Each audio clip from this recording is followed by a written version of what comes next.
The Ravens are a favorite in every game. Do you agree? I don't, Greeny. Listen, the Ravens are going to be great. But why is everyone sleeping on the Pittsburgh Steelers? Here's the reality. The Ravens, you can make the case, are losing one of, if not their best player. Not the most electric player, Lamar Jackson, but their offensive guard, or Marshall Yanda, who retired. And the Pittsburgh Steelers are getting their best player back in Ben Roethlisberger. That's going to be a brutal division, and I could absolutely see the Pittsburgh Steelers winning it. How about a different division? FPI views the AFC East as a coin flip. Buffalo, New England. Who you got?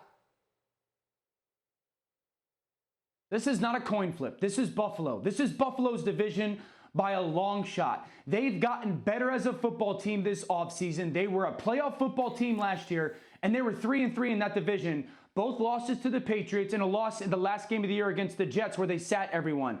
The Bills should run away with this division considering it's a top 5 defense and an offense that added Stephon Diggs and is absolutely up and coming. We'll talk more about that division in 10 minutes. Meanwhile, FPI likes Dallas, giving the Cowboys a better chance to reach the Super Bowl than Tom Brady's Tampa Bay Buccaneers. Do you agree? Not at all.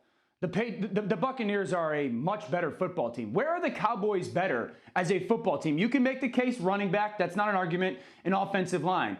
But the Buccaneers are a better team at quarterback. They're at worst equal at wide receiver. They're a better defensive line. They're as good as the linebacking core, and the secondaries are probably comparable. But at the most important position, the Buccaneers are healthier. And they were a 7-9 team last year with everything that went on with that football team.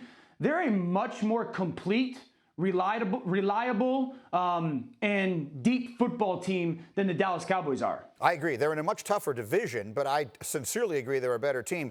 I want to bring Orlovsky back, and I want to bring Dan Graziano into the conversation, and I'll just say it because I know everyone else is thinking it. Dan Graziano and Domonique Foxworth are wearing the same jacket today. I know. I saw that. His looks nicer. But I saw it. Good thing we're not in the studio sitting next to each other was my first thought. Our mom dressed us alike for Easter pictures later this afternoon.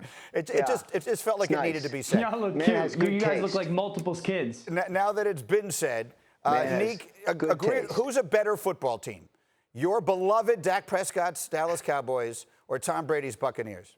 Yeah, I mean, I think on paper, the Buccaneers, I think Dan's right. The Bucs are a more complete team on paper. However, you don't win games on paper. So I think the question marks around the Bucs, if they're able to put it all together and figure it all out, I think is why they are behind them. But I think it's just by like 1%. Like, it's not a lot. How about you? What do you think, Graziano? Who's a better football team? Who's a better chance to make it to the Super Bowl is really what the question is. Bucs or Cowboys? Yeah, I have to say Cowboys. I'm a guy that has to see it first. I know Dan gets excited. I remember last summer he had the Browns winning 12 games. They looked great on paper. It's exciting to think about what the Buccaneers can be. But the Buccaneers and the Cowboys are not comparable franchises right now. The Cowboys haven't had a losing season since 2015. That's the only losing season they've had in the last 9 years. The Bucs haven't had a winning season since 2016. That's the only winning season they've had in the last 9 years. I've got to see the Tampa Bay Buccaneers win before I believe that the Tampa Bay Buccaneers are winners. And by the way, you talk about division, the Cowboys have to overcome the Eagles, who've won 18 games the last 2 years. The Buccaneers have to overcome the Saints, who have won 26 games the last 2 years. So I think there's a significant difference in terms of what the teams need to accomplish in order to even reach the playoffs. Can I tell you how sneaky good Graziano is? Because here's what the audience doesn't know, but you're about to, because I'm going to tell you. That while he was taking his shots at Orlovsky, the producer was saying, got to be quick here, guys. We're going to need to get to a break. So he knows that Orlovsky is not going to get a chance to fire back at him. So that's TV 101 there. Thank you for watching ESPN on YouTube. For live streaming sports and premium content, subscribe to ESPN+.